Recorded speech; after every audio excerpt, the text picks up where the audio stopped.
Hey y'all, this is episode number 15. We are talking about Lori Loughlin and the college admission scandal and kind of what's going on there.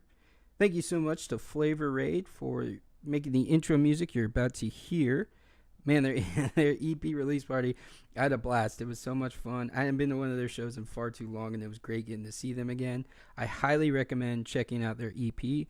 It's called All My Life, and it's available on Spotify and streaming platforms. Their song Midnight, I love it. It's such a dope beat and very relatable lyrics. It's about, just partying super late and watching the sun come up. So I hope you give that a listen, and I hope you enjoy this episode.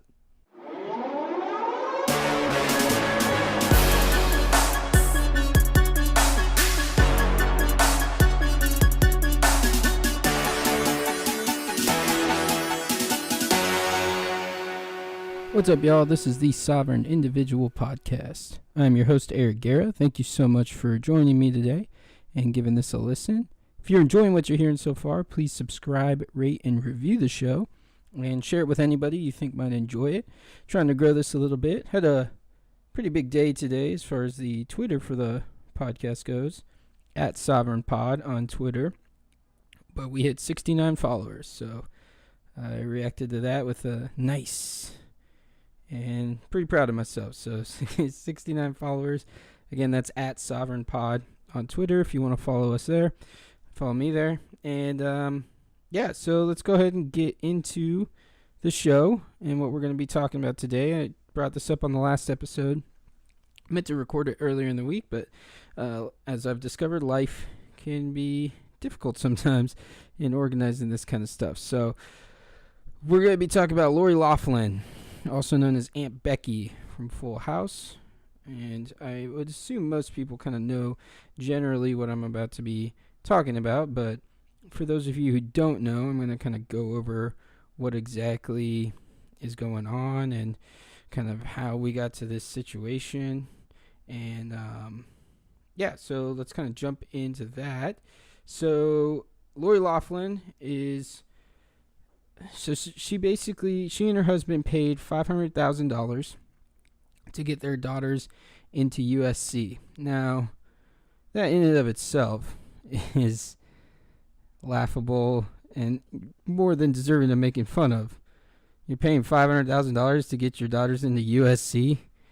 You couldn't go for a better school. You're gonna pay $500,000 and you can't get them into a better school than USC. USC's trash. Anyway, sorry if you went to USC, but yeah, I'm a Longhorns fan, and I base my opinions on colleges purely off of football rivalries for the most part. So there you go. And so basically how they did it is they paid $500,000. Their daughters were admitted as members of the rowing team, even though neither of them had ever participated in rowing before in their lives and had no intention of participating in the rowing team while at USC. There was even a tweet by the USC rowing team that said, "Do you want to get involved in USC athletics? Come try out for the USC rowing team," and even had on there, "No previous rowing experience required." So apparently the rowing team kind of knew what was going on and knew what was up. But this was going on anyway, and her at least the daughter that's gotten far more I don't think scrutiny is the right word. Attention, I guess, would be the right word. The daughter that's gotten far more attention in this is Olivia Jade. So she is famous in her own right, I suppose. She has a lot of followers on YouTube and social media. I think she has her own makeup line, or there was a makeup line that was coming down the pipe that got put on hold because of all this. And so she, at least, there are reports that she was aware that this was going on, that the parents were paying this money, and that there was this lie about her being a member of the rowing team.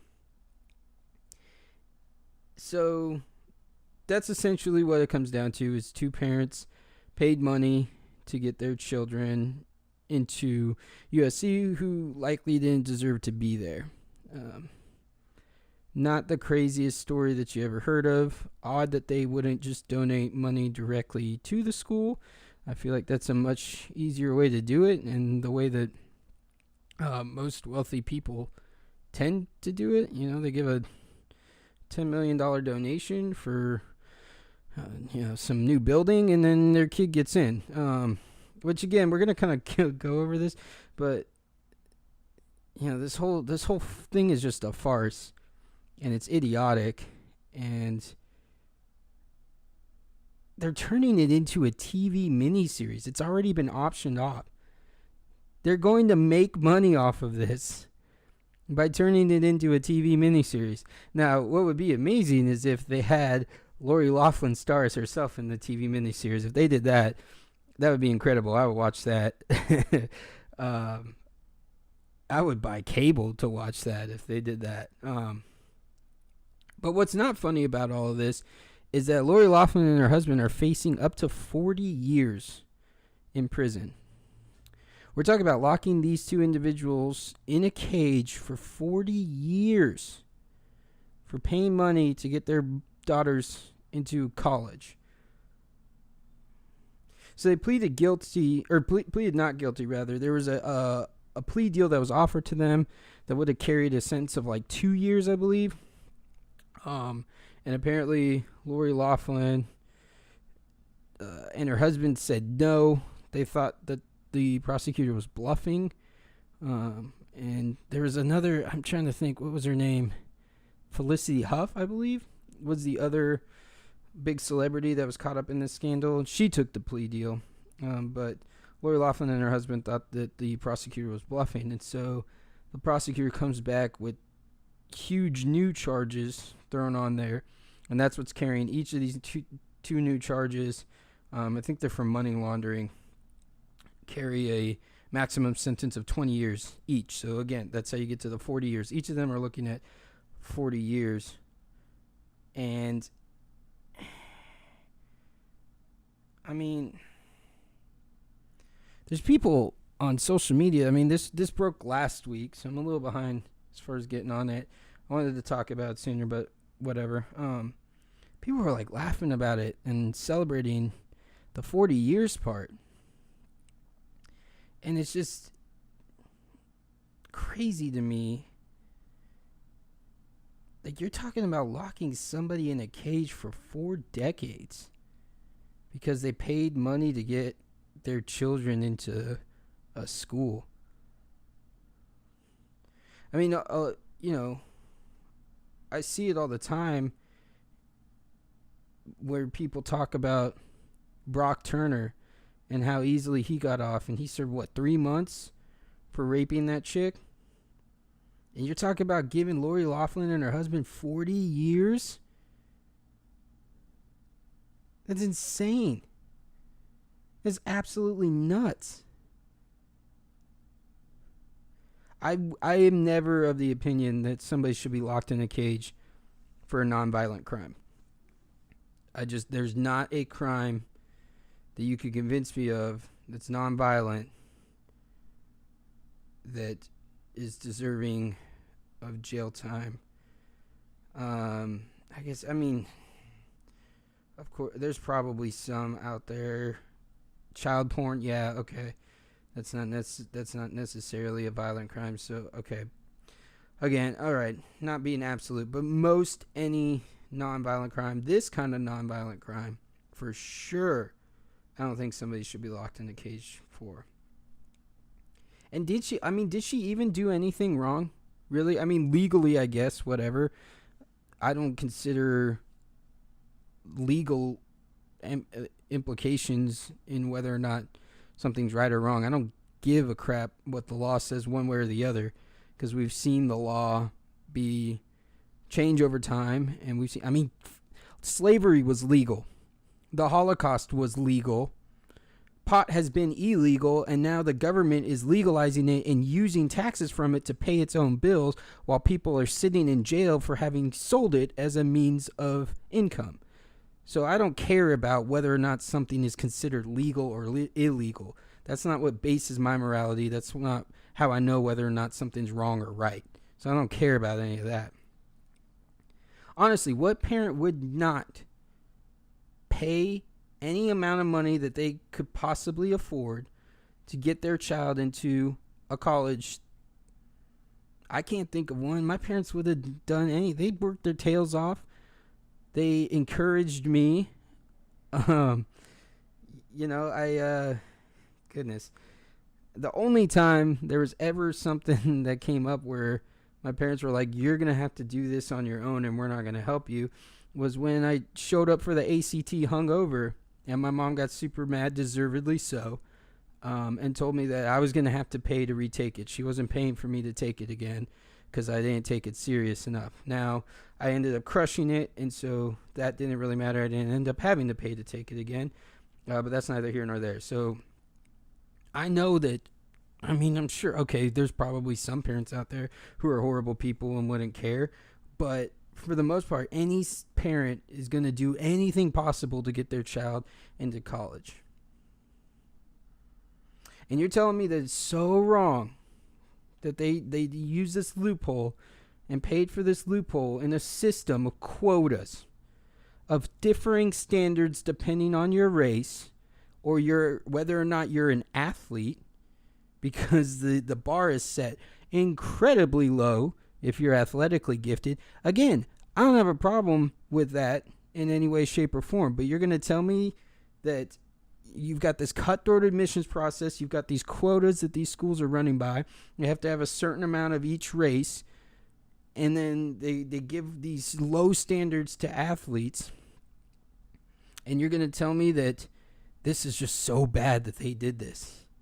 This is what the system has created. This is what, if you allow athletes to be held to a lower standard, and it's known that that's true, and then there's a less popular athletic program like rowing, of course somebody's going to find a way to game that.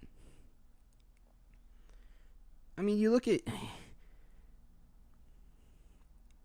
what's going on at Harvard right now and the lawsuit they're facing over Asian admissions. They have been systematically discriminating against Asians and holding them to a higher standard. There's a quote here, let me pull it up real quick, regarding,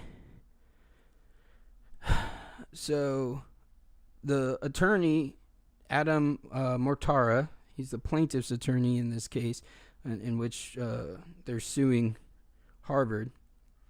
And he said, Harvard has never come up with a race-neutral explanation why African Americans and Hispanics have a better personal rating. And that personal rating isn't compared to Asian students. So there's a personal rating given to every student as part of this. And I think it just came up, too, that it's going to become part of the SAT as well. There's like some score that's based on your experience or something like that. I don't know. Some SJW stuff. But that's what's going on. This is the system that we're talking about here. So the issue isn't with Lori Loughlin and her husband paying this money and finding a way in which to try to scam the system and getting their daughters in. Who, by the way, Olivia Jade didn't even want to go. She talked about it. She talked about on her YouTube like how she had really no interest in going to class, but she was excited for parties and football games and all that kind of stuff. And she didn't want to go to college. She didn't think she had to. And based on her followership and the fact that she had a makeup line and she's monetized her YouTube channel, she did not need to. So this is, again, this is issues with the college system and where we're at society-wise when it comes to college. We've convinced ourselves for decades that you have to go to college, you have to get a degree in order to get a job, and then you can get a house and you can get married, and none of that's true anymore.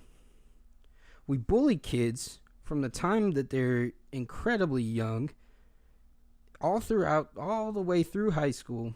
We bully them into thinking that they have to go to college. We bully them into becoming debt slaves. And we bully them into taking out these massive student loans, which we'll get into that whole debacle and how government, backed student loans is part of the reason why college admissions or college costs have skyrocketed, but that's neither here nor there. So we get them to take out these student loans, and then they're gonna be in debt, depending on where they go, over $100,000, depending on how high of they seek, how many degrees they seek, what sort of higher education they seek. Couple $100,000, and it's less valuable than ever, a college degree. Like what I do now. Don't get me wrong, I loved my time at college. I had a blast. I'm a Longhorn through and through. I love the University of Texas. It was so much fun. But I don't need a college degree for what I'm doing right now in the business I am. I could have done this right out of high school. Now, maybe a lot of people wouldn't be responsible enough to handle a full-fledged career. Or obviously like technical stuff like engineering degrees or computer science. I mean, even computer science, a lot of people can teach themselves that stuff, but engineering, astrophysics, all that kind, specialized degrees, medicine, obviously, becoming a doctor, becoming a lawyer, specialized stuff. You need college, but like if you're just going there, you don't really know what it is you want. I mean, I'm not using my government degree at the moment, at least not in what I get paid for. I use it in other ways. But I didn't need that degree to do what I do now, aside from the fact that it was a requirement of the job in order to apply for it. But I don't need that. And we're steering kids away from trade schools and apprenticeships where they could be. Look, not every kid is meant to go to college, and not every kid should go to college. And that's okay. It's not a bad thing. It's not for everybody. Shoot, I mean, there's probably kids who would have tried a lot harder than I did in college. I know there's kids who definitely tried harder than I did.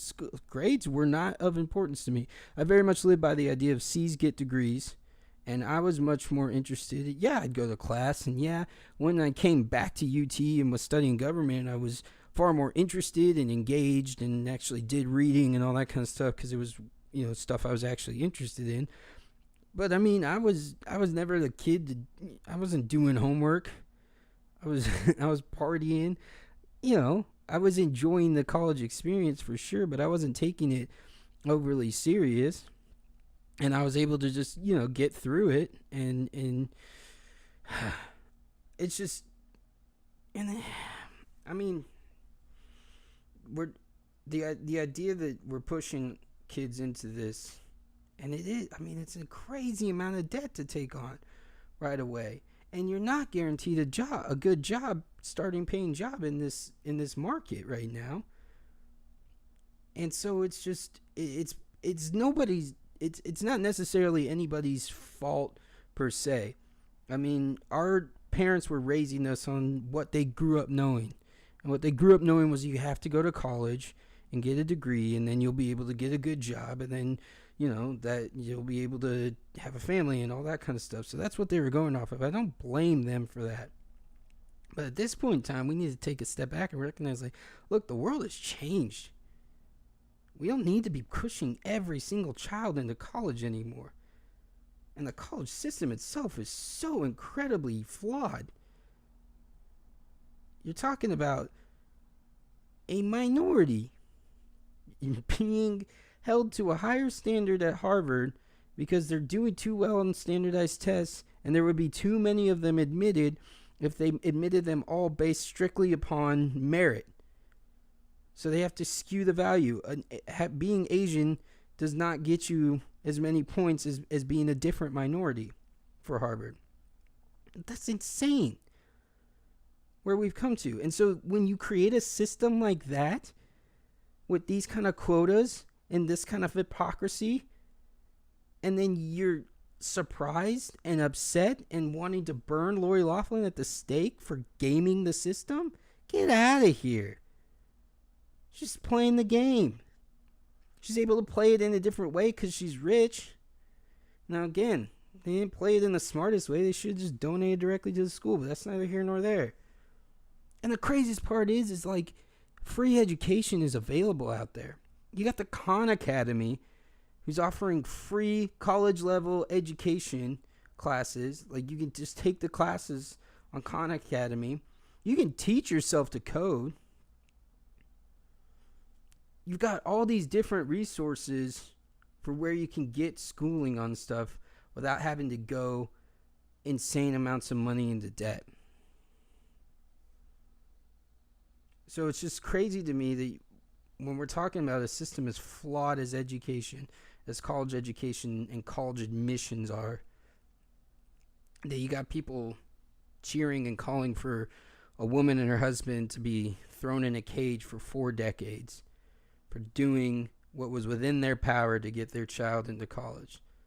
Something that any parent would do, something that this entire past, I don't know how many decades, 3 decades, everybody has talked about how important college is and how you have to go. And every single parent who has gone, who's raising their kids, especially the ones that didn't go to college, are telling their kids, you got to go to college. You got to get into college. You got to work hard. We're going to do everything we can to make sure you get into college and set you on the right path for your life. And so we're really talking about throwing these people in jail for 40 years for doing what was within their power to make sure their children got into college, who bought into this thing that's been the prevailing theory and prevailing thought for decades, that their kids need to go to college, and they did everything they could to make sure that happened. No. This is not something that somebody should be thrown in a cage over. Was what they did wrong? Yeah, sure. I mean, Lori Loughlin, you want to talk about punishment? She's already lost acting gigs. The Hallmark Channel isn't having her on any of her things. She was on like a bunch of their movies, scheduled to be in movies, and on some TV show I guess they have there. She played a mayor or something. She got pulled from, Fuller House on Netflix. She's not going to be in that last season. You really want to, if there's punishment to dole out, okay, don't let Olivia Jade or the other daughter, Bella, come back to school there. Expel them or kick them out, whatever you want to do. Tell them they can come back if they go to a junior college and get good grades. I don't know. Don't allow them to come back. That's fine. Let's not pretend that Lori Loughlin hasn't suffered over this. She's lost monetary means. She's lost jobs because of this. And the public embarrassment. Let's not pretend that she hasn't faced a punishment from all of this. But no, she should not be thrown in a cage. Kick the kids out of college if you want. Hallmark and Netflix are within their rights to take those jobs away from Lori Loughlin. That's fine. Again, I hope that the TV miniseries hires Lori Loughlin to play herself. That would be amazing. But let's not kid ourselves that she's deserving of being thrown in a cage here. I think she's more than faced the punishment for this. And again, this system is insane. It's rigged, and you're going to have stuff like this happen with a system like this. So you want to be mad at something, be mad at the system. So that's it for this episode. Thank you so much once again for listening. Please subscribe, rate, and review if you're liking what you're hearing. Share it with some folks. I hope you like the education theme, because we're going to be sticking with that for our next episode, talking about how the government doesn't care about your kids and how awful government schools are as far as pre-education and college education as well. It can be, depending on where you go. University of Texas, of course, is one of the best schools in the world. It's a top 30 school in the world, but hook 'em. Anyway, so thanks again for listening, and we'll be back with another episode soon. You are a sovereign individual, and the college system is screwed up, and I hope you don't think somebody should be locked in a cage for a nonviolent crime like this. Thanks, y'all.